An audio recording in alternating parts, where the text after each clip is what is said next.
So, um, ano pong case study yung napili nyo? Number three po. Ah, number three, yung Emma. kay ano po ba? Okay. Ala. Okay. Joke lang. Ano? About ano po yun, no? Mental, ano, well-being. Mm. Sige po. Mag-start po muna tayo. Kayo po muna si Emma. Yes po.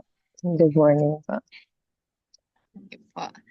Ano po yung, ano, yung concern doon sa study? Pwede Okay. niyo pong, ano, start na po. Okay. Sorry po, English or Taglish or Tagalog po? Para mas komportable po kayo. Go. Tagalog? Tagalog po. Okay, sige po, sige. Opo. Pero okay naman po sa.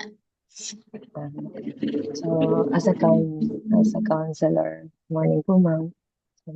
I'm Emma po. Actually, yung problem is, um, ito, um, my parents actually asked me to take accounting, ano po, sa as I entered college. Tapos I end up actually so pressured kasi hindi ko gusto yung course na na pinili nila, but just because sila yung parents ko and I want them to be proud of me kasi yung ate ko po ay accounting din yung course na kinukuha niya. uh, Yun na din yung kinuha ko. So thinking na baka maging masaya din sila, and maging proud din sila sa akin. Pero ayun, dahil nahirapan ako, um, alam niyo po yun, I ask help sa aking mga classmates kasi hindi ko linya talaga yung math. So nahihirapan ako.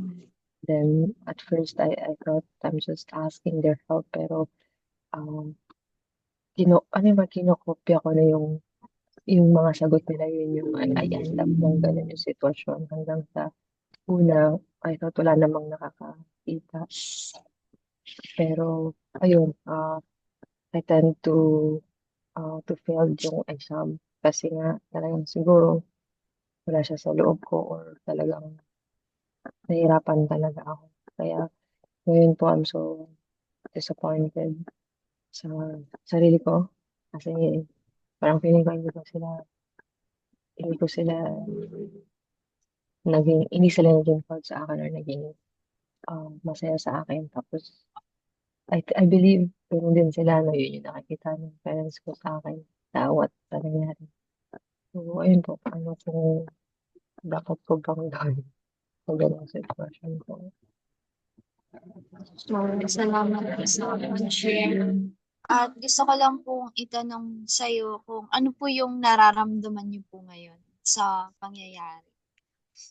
Ayun, sobrang down, disappointed kasi nang, um, yung una, ah, disappointed na hindi ko naging, ah, hindi sila naging proud sa akin. Tapos yung ikalawa, ah, sobrang nakakahiya kasi siyempre, Mm. nahuli, nahuli akong ganun na, si, na nagkakapi tapos bagsak. Yan. Mm. May nakausap ka na ba na ibang mga tao patungkol dito? Wala kasi hindi ko siya masabi sa iba. Ah, even yung parents mo po. Um, Nalaman lang po nila yung result pero hindi pa po kami nakakapag-usap about talaga sa kung ano, kung ba't ako bumagsak or anong nangyari talaga sa school. Eh, base po sa disappointments, ano pa yung ibang emotion na nararamdaman mo bukod dito? Takot din kasi Ah, um, baka sa okay po. susunod kong mga exam pa sa iba pang mga subjects ay bumagsak din ako. So, yun. Nahihirapan ka ba sa subjects mo sa accounting na sabi mo po ba ito sa parents mo na nahihirapan ka sa gusto nilang mangyari? Hindi eh, kasi syempre sila yung nagpaparal. So, susunod lang ako. Parang sa part ko din naman gusto kong itry. Baka kaya ko naman. Kaya hindi ko na Ah, nasabi na okay. hindi ko siya gusto or hindi ko rin nasabi na nahirapan ako. Mm. Pero yung talagang nahihirapan is yung sa math po ba? Actually, lahat ng ano kasi yung buong course ko, puro halos computation. Konti lang yung feeling ko mag-excel ako kasi medyo madali. Ganun para sa akin. So, ano pa lang ako, first year pa lang ako, ganito na. So, what more sa mga susunod ba? Parang baka, baka pwede, baka siguro, tanongin ko na lang sila kung pwede akong mag-shift kasi baka hindi ko talaga siya kayanin. Mm. So, pero hindi ko sure. Um, sa mga pangyayari pong ito, ano po yung parang natutunan niyo?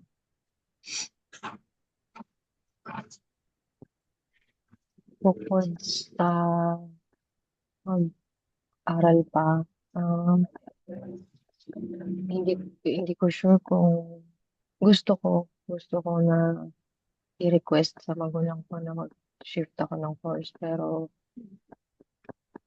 ah, hindi ko sure. Yun yung isang option na parang nakita ko. No? Kasi nahirapan ako eh. Pero parang gusto ko muna i-try ulit. So, siguro mag, mag-study pa ako harder and siguro more prayer mm, for the guidance talaga from the Lord. Base po sa mga nabanggit nyo na valid po yung parang feelings nyo dahil sa mga nangyayari. Pwede pong pabasa sa book po ng Psalms 34:18.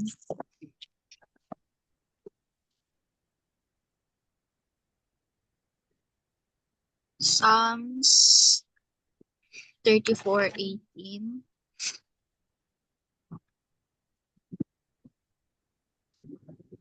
Okay.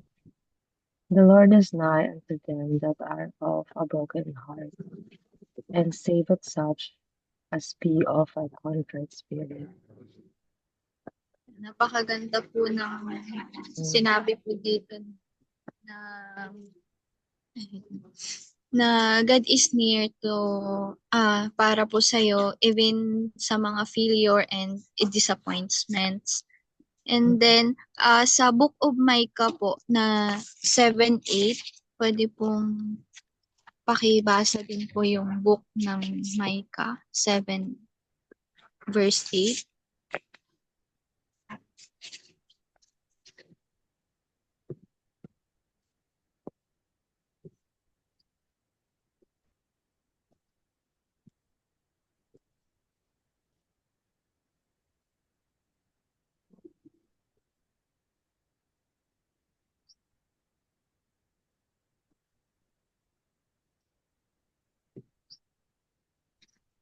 Rejoice not against me, O mine enemy. When I fall, I shall rise. When I sit in darkness, the Lord shall be my light, shall be a light unto me. Ang napakaganda po dito, even na mag-fail po tayo, pero ito yung hindi katapusan. Parang failure is not the end and God help you to rise again. Katulad po ng sinabi ng Panginoon dito sa Micah 7:8. And sa pressure po at expectation, pwede pong pabasa ng Galatians 1:10.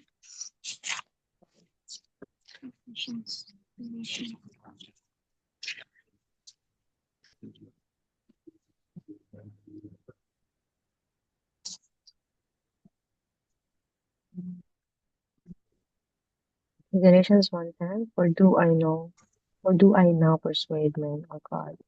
Do I seek to please men? For if I yet please men, I should not be the servant of Christ.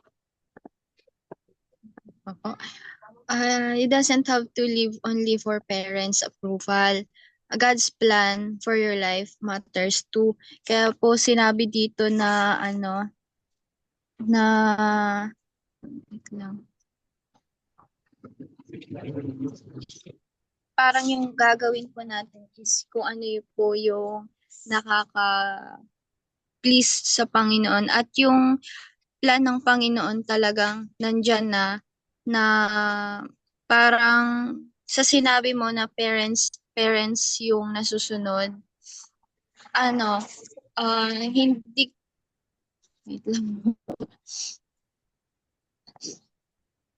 And then, dito na lang po tayo sa Proverbs 16:9.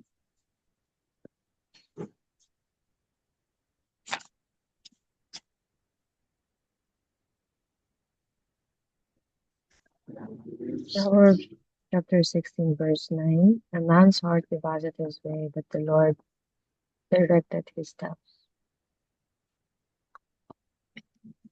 Uno, parang sinasabi mo dito, yung thought nito is, even though things didn't go as planned, God can still lead you to the right path.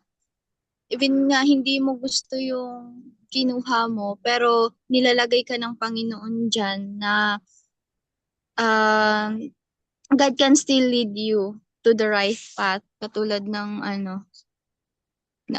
yung sa last verse. And then, sa Jeremiah 29:11 naman po,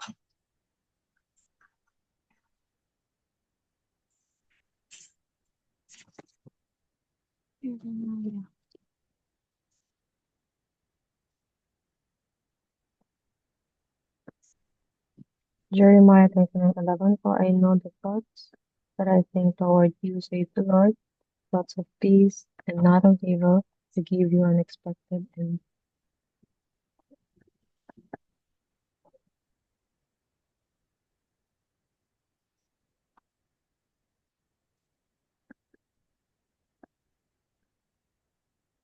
Amen. napakaganda po, sorry po, napakaganda po ng verse na ito. At God still has a good future for you even after yung mga nangyari po. Talagang idadirect ka ng Panginoon sa tama. Sa Isaiah 41:10 naman po tayo.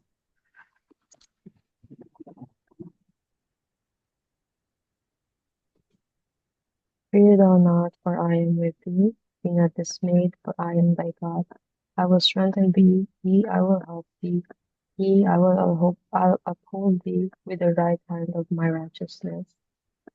Napakaganda po. Mm. Kahit sa kabila ng nangyari, yung Panginoon yung magpapalakas sa atin at tutulong sa atin sa mga nangyayari sa atin na even sa mga difficult times, yung parang ito yung pangahawakan natin na God will strengthen you and help you through this difficult time. And then kung alam po natin yung Philippians 4:13, sabi doon, I can do all things through Christ. Parang magagawa natin lahat ng bagay sa Panginoon lang talaga. Kaya um, yung nararamdaman nyo, yung papagawa ko po sa inyo, yung assignments is open communication with your parents. Ano po, magsaset po kayo ng time na makapag-usap yung parents nyo, parang every week, at least every week, para po mas mabuild yung relationship nyo at masabi nyo yung kung ano yung mga saloobin, kung ano yung mga gusto nyo sa buhay at para ma-express nyo po yung feelings nyo about din sa expectation niya sa inyo at yung journal. Magkaroon kayo ng journal at isang sulat nyo po doon yung mga thoughts and feelings nyo po sa bawat araw and especially po yung uh, kung nakakaramdam po kayo ng yung parang shame po, yung takot, isulat niyo po doon sa bawat araw. And then, kung ano niyo po yung natutunan niyo sa experience niyo sa ano, yung natutunan niyo sa experience na pinagdadaanan niyo ngayon. And then, maglista po kayo ng 3 bagay na grateful po kayo sa araw-araw. And then, kahit sa mga maliliit lang na bagay. Kasi katulad dito sa sinabi niyo na may tawag to, pagkukumpara sa atin nyo tsaka sa inyo. Um, doon, kapag nakakaramdam kayo ng ilist nyo lang doon sa journal. At ano,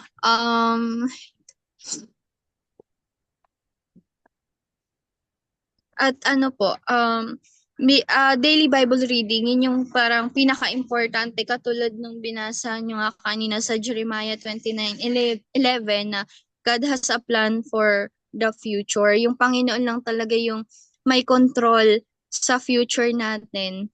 At kung inalaw man ng Panginoon na nilagay ka dyan, baka may best na pinapagawa yung Panginoon.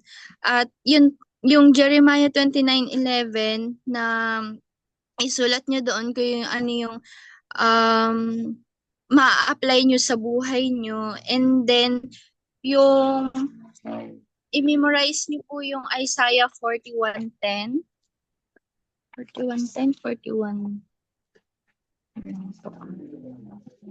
Isaiah 41:10. Isaiah 41:10. Ayun po, yung fear thou not, for I am with thee. Yun. Yung memorize niyo po yung Isaiah 41:10, and then mag-spend po kayo ng prayer. Mag-spend po talaga kayo ng prayer every day, na wag niyo pong kaligtaan yun, na asking God for guidance and peace para sa kapayapaan ng niyo. Everyone makes mistake, katulad nung sinabi mo na na nahiya ka, natakot ka kung ano yung parang dahil sa cheating. Pwede mong yung sa open communication, pwede din sa parang professor mag short tawag to, small talks, parang ganon. Nandun talaga mismo na nakakagawa tayo ng mali. Pero sa tingin nyo po ba, nadidefine yun kung ano ka dahil sa isang pagkakamali na yon? Um, Feeling ko, kasi, parang, parang feeling ko tuloy, especially sa professor, feeling ko tuloy, hindi na nila ako pagkakatiwalaan or iisipin nila na magkakapi na ako palagi or mag-cheat na ako palagi. Ganun. So, feeling ko, ganun Yung tiwala, uh, kasi, yung tiwala po ba na mahirap um, feeling ko tuloy, may ang daming matang nakatingin sa akin pagka ganyang mag-exam, ganun. Pero yung po, may verse ako na po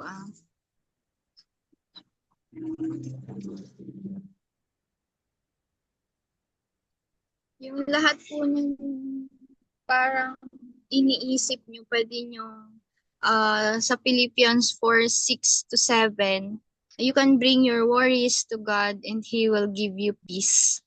Parang ilagak nyo po lahat yun sa Panginoon dahil yung Panginoon yung bibigay sa inyo ng kapayapaan. Pwede po ako mag, Yung Colossians, sige po. pwede po ako magtanong kasi yung iba niyo pong verse na binigay kanina, sabi niyo, yung piniplease ba yung tao o yung Panginoon, no?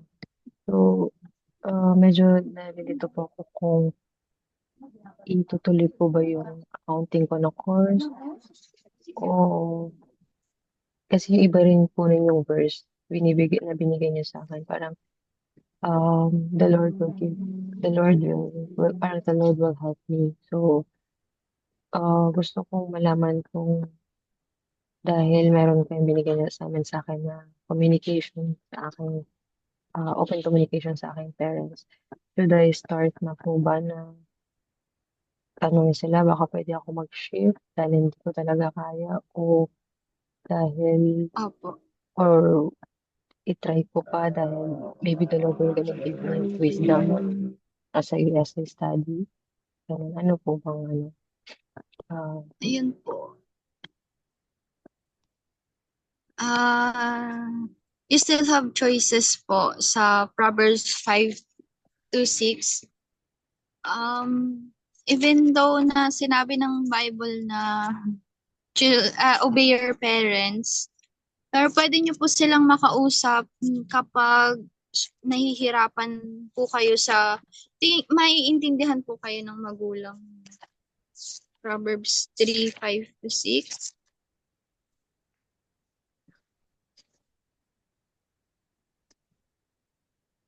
Ang sabi diyan, ano po diyan is sa verse 6, and all thy ways acknowledge him and he shall direct thy paths. Kung talagang nahihirapan ka po sa ano, pwede ka pong mag-shift at kausapin niyo po yung magulang niyo about diyan. Yun nga po sa open communication na mailabas niyo po yung nararamdaman niyo sa kanya na nahihirapan na kayo, na hindi talaga yun yung gusto niyo. Kasi kapag ipinilit mo yung gusto niyo sa parang gusto ng magulang niyo, is napakahirap po talaga nun. Kaya ang may papayo ko po is ipag-pray niyo po at mag-open po kayo sa magulang niyo, kasi yung Panginoon yung lilid din po sa inyo. At yung verse po dun sa may Colossians 3:23 to 24, um, you can focus on doing your best for God rather than fearing what other think. Kasi parang nabanggit niyo rin po na iniisip niyo kung mapapagkatiwalaan pa ba kayo, kung maibabalik yung tiwala, at parang may hiya, may takot. Pero ang isipin po natin palagi na ah gagawin mo yon para sa Panginoon, yung makapagbibigay ng lugod sa Panginoon, na wag po natin isipin na yung iisipin ng ibang tao.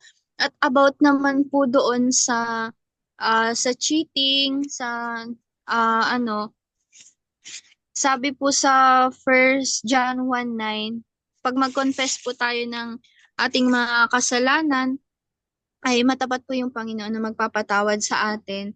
At ang gagawin nyo lang po is hingi kayo ng tawad sa professor, sa magulang nyo, at yun po talaga yung ano, na yung kausapin nyo po siya about sa nahihirapan kayo sa gusto niya. And then, yun nga, wait lang. I think, may mga katanungan pa po ba kayo? Opo, kasi actually, nabanggit ko din kanina na nag-accounting ako kasi, matagal na nag-accounting ako kasi yung ate ko, accountancy din yung kinukuha niya. So, actually, parang nahihirapan ako na mag-up, parang mag-keep up kasi yung nape-pressure ako dun sa ginagawa ng ate ko para sa family ko or sa parents ko na yung parang kaya ko rin bang gawin o hindi ko kayang gawin. Ganun. So, ano po kaya, actually, feeling ko yun yung, yun yung dahilan ko ba't bukod sa kumuha ako ng accountancy kahit hindi ko kaya, no, is yung ate ko na ah, ginagaya ko. Pero ah, parang hindi ko kaya.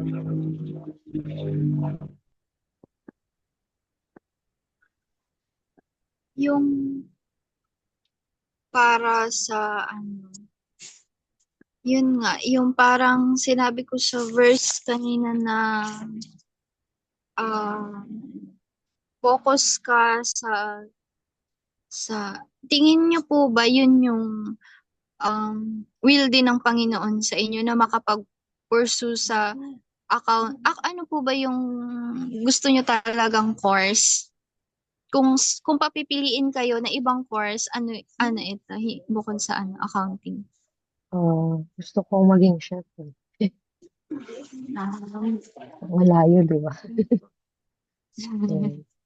So, Layo nga po. oo. Kaya talagang napakahirap para sa inyo na sundin yung magulang nyo. Mm. At ganito na lang po, kausapin nyo, heart talk yung magulang nyo. Makakonvince nyo naman siya at ipag-pray mo sila na yung Panginoon din yung kumilos sa kanila, na maintindihan kanila, at obey God rather than man. Yun yung may iwan ko sa'yo na verse. At ida-direct ka ng Panginoon sa tamang path mo. Kaya naniniwala ako pag nakausap mo yung magulang mo, na convince mo sila is magiging, kung kalooban sa'yo ng Panginoon na maging chef ka, ay ibibigay ng Panginoon. Ida-direct ka niya sa path na yun. At doon ka mas makakatulong din sa magulang. Hindi din Mm. talaga maiwasan minsan yung parang comparison. Mm. Pero sundin mo lang yung, pag-pray mo muna yung magulang mo at naniniwala ako na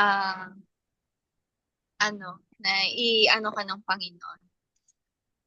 Yung Actually, Jeremiah 29:11. actually, kasi parang, yun, even yung mga pinsan ko pa, parang may mga doktor, ganun, merong mga, Mm. yung iba talaga yung, ano ba, yung mga kinukuhang course, tapos yung iba nakatapos na din. Parang, feeling ko kasi, kaya hindi nila in-approve yung ah, culinary kasi, hilig lang daw kasi, so gusto nila yung talagang totoong course. Ah, doon ako, doon ako nahihirapan din na parang feeling ko, ah, yung gusto ko is walang kwenta para sa kanila, gano'n. Kaya I need to do more dun sa kaya ko. Pero, yun, kasi sila, ayan, pagka-graduate din ng iba kong pinsan, may meron pa akong pinsan na nag-lawyer. So, ayun, parang very successful sila at pagiging successful. Kaya, pinilit kong kumuha ng accountancy, at least. Mm. Pero parang pag kumuha ka po ng accountancy, yung parang happiness mo mismo sa Mm. sarili mo na wala na. Gawin mo yung tingin mo na makapagpapasaya sa'yo at nakakapagbigay ng please din sa Panginoon. Sundin mo at wag mong isipin yung sasabihin ng iba na naging successful na sila, at naniniwala ako na ibibigay din yun sa'yo ng Panginoon in a right time kapag sinunod mo yung will niya, na yung will niya sa buhay mo. Yun lang. At may ano pa po ba? Tanong? Isang verse lang po yun na-memorize ko for this week. Parang every week po, ibibigyan po kita ng verse. One. Yung daily Bible Kapag na, reading. Yung daily Bible reading po. Sabi ko, ano po yung babasahin ko pala? pwede din po kitang bigyan ng verse dyan, pero first po, i-meditate niyo yung Jeremiah 29:11. Yung God's plan, kung ano yung ano niyo dyan. At bibigyan din po kita pwede din po kitang ibigyan ng mga daily Bible reading. At may book ako kung gusto niyo po. Pwede ko Sige. pong pahiram. Ayun. Sige po. And yun po.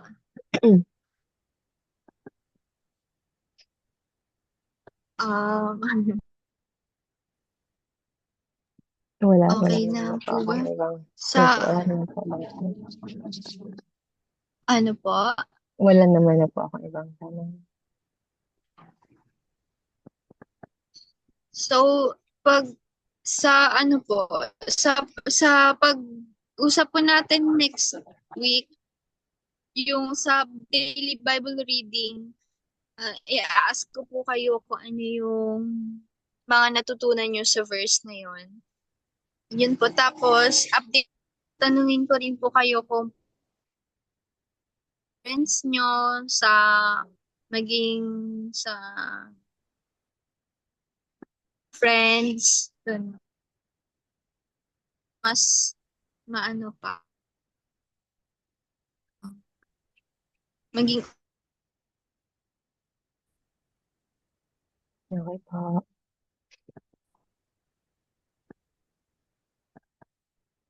so yun lang po siguro. Thank you po. I think yung open Pwede po communication tayong yung, mag-close sige po. daily Bible reading, and then spend time po sa prayer sa Panginoon. Thank you po. Pwede po tayong mag-close sa prayer. Sige po. Pray tayo. Ama namin Diyos na banal, makapangyarihan, Diyos na mabuti.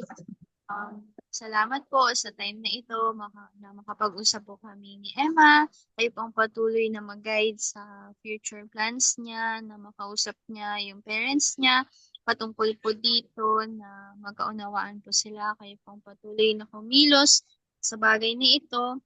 At alam ko po na kayo yung magda-direct ng paths sa kanya at hindi niya isipin yung sasabihin ng ibang mga tao, ngunit sundin niya kung ano yung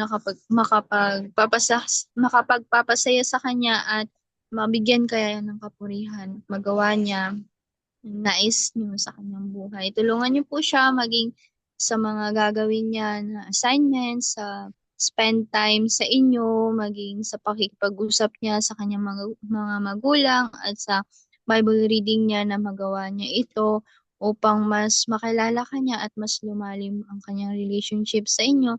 Tulungan niyo po siya na wag isipin yung mga iisipin ng ibang mga tao sa kanya, na ang lahat ay nagkakasala, nagkakamali, at tulungan niyo siya na ma-restore yung trust ng mga magulang niya rin sa kanya, maging professor niya, at kayo po ang patuloy na kumilos sa kanyang buhay, at kayo po ang patuloy na mag-ingat sa kanya. Salamat po na nakapag-usap kami sa oras na ito at sa araw na ito. Kayo po ang patuloy na kumilos sa aming mga buhay. Kaya ang lahat ng ito, Panginoon, ay ako pong binabalik sa inyo sa tanging pangalan ni Jesus.